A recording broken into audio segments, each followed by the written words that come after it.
Kathy Walther hadn't worried about insurance before. It didn't matter because I was getting it through my husband's employment. But he wants to retire. A problem with her liver made it tough to find coverage. I actually put an application in and it was denied because of pre-existing health conditions. Kathy thought logging on to healthcare.gov would give her new options. It took us many days, probably a couple weeks, till we finally got on. It would just say that it's overloaded, and then we finally got on and we filled out my profile, and then we pressed the button and it came back and it said that my identity was not recognized. Another obstacle to being insured. Kathy says maneuvering the website is almost as confusing as the law itself. Political leaders have tried to explain it. Product is good. The health insurance that's being provided is good. Even a cartoon. Insurers can't inflate prices to give the American people guidance when it comes to the Affordable Care Act. But this more than 900-page document makes for heavy reading. I think people are confused about the overall application process itself. It takes a little bit of time to complete the initial application, which only is to determine their eligibility of what type of program or tax credit they might be eligible for. Sandra Gardetta works at the Health Insurance Services Office inside the St. Joseph Regional Medical Center. Glitches in the website left her answering more questions instead of enrolling more people. Gordetto says the insurance plans in the marketplace will now be open to people like Kathy. It allows them to have a full, robust health insurance coverage plan that may not have been available to them previously. Plus, folks in their 60s but too young to qualify for Medicare will likely see a price break. The premium prices for somebody who is between 60 and 64 is going to not be as much as what they might have paid, say, a few months ago if they had to look for their own health insurance. Those who already get insurance through their employer don't need to worry about the marketplace, but they will see some changes like no lifetime limits on benefits. If your employer coverage premiums are too high, there is an alternative. If it's deemed to be more than 9.5% of their income, they could be eligible to go ahead and look for insurance through the marketplace because it would be a cost issue, making them eligible for federal tax subsidies to help pay for coverage. For Kathy, it's about getting coverage, period. I want insurance and I couldn't get it, so now I can. So that's a plus for me. Adrian and Aaron Selman spend their Wednesday nights surrounded by games and laughter. Volunteering time at their church.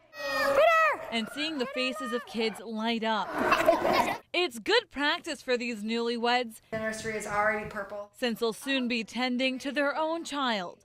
Definitely adding baby is going to be a different challenge. One challenge, figuring out their health care because their jobs don't offer coverage. How you doing, Lily? As a substitute teacher, I've been a certified teacher for the last 10 years. I haven't been able to land a steady teaching position, and so subbing gives me that ability to do what I love. But it also comes at a cost, as we don't have the insurance coverage. They've got some help for Aaron's prenatal needs through Medicaid. I qualify, and the baby qualifies, but we don't qualify. They thought they would be able to find out their options in the insurance marketplace weeks ago. After I signed on to try to create the account, I said, oh, sorry, the website is unavailable. The not knowing is a heavy burden. Every time they get sick, it's a big question mark. For people who don't have coverage, they will ask those questions. Okay, medication, or do I want dinner tonight?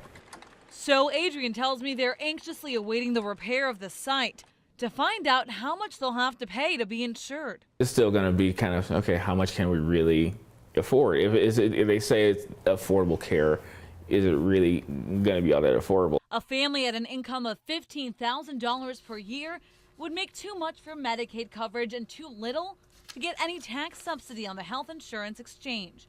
That means if they bought their insurance through the website, the cheapest monthly premium would be $561 a month for a bronze plan. A spokesperson for the Indiana Family and Social Services Office tells me a family like the Selmans would likely qualify for the Healthy Indiana plan known as HIP.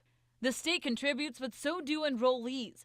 It works much like a health savings account. But the HIP program is limited to 45,000 people for next year, and there is a waiting list. Some people don't have the affordability to be able to just self-insure themselves. They can, they have the money to pay out of pocket. We don't have that luxury. For now, they keep smiling and holding on to the hope that health care will be in their future. People who need coverage now can't get coverage under the current system, who really need the help now. It's going to be a very interesting idea of how this is going to all work out. So kids graduate college and are trying to get their careers started. It used to be that finding insurance and paying for it was a rite of passage once you grabbed that diploma. Now the Affordable Care Act, also known as Obamacare, is changing up the rules. The goal is to get more young, healthy people insured. Nate Krug kept his focus on sports for most of his life, lacing up his turf shoes for baseball games. But it was his time on the baseball diamond that left him with an injury. Just recently I've been told I have a torn labrum in my shoulder, so I got to get that fixed now. Dr. Bill's coming in as he prepares to undergo surgery. Surgery total with doctor visits and MRI and everything, it's going to cost me around $500, but then I'm going to have to go to physical therapy too. Previously, his insurance coverage through his parents would have been tossed away once he finished college. I was actually able to stay on my parents' insurance to 26 because of the Obamacare. It's a major change through the Affordable Care Act. Young people like Nate can be covered through their parents' insurance even if they're married, no longer financially dependent on their parents, or not living with them. It was new when I graduated school in 2011. It was new. It had just become law. I mean, my sister graduated 2 years before me, and she actually had to sign up for health care for, I think it was only a couple months, but still before that law. Nate's part-time status at work doesn't qualify him for health care. So without the Affordable Care Act, he would have been left with a hefty medical bill. I would have been bankrupt. I wouldn't have been able to survive. I don't know. I honestly wouldn't be able to tell you what I would be thinking, because I don't know, because it would be just atrocious how much it would cost. It would probably be $15,000 instead of $500. When April 2015 rolls around, he'll have to take a swing at finding his own coverage. The health insurance exchange does offer up options for younger Americans. A 26-year-old making around $20,000 a year living in Elkhart would pay $227 for a bronze plan, with $162 in assistance from the government, bringing monthly payments to $65 each. But that plan does come with higher out-of-pocket costs and a $3,500 deductible. Now, there are also catastrophic plans with a cheaper price tag. Those are for individuals that are 30 years or younger in age, and it is more of a catastrophic coverage just in case of something, a major accident or illness might occur. Nate says that's better than no coverage at all. It's good for now, that's for sure, yeah. And full disclosure, Nate is a part-time employee at WNDU. There is a trade-off for young Americans. They may be paying more than in the past because the insurance marketplace prohibits companies from charging older people in their 60s very high rates for coverage. So the expense of more robust coverage is spread around to all ages and health levels. Mo, back to you.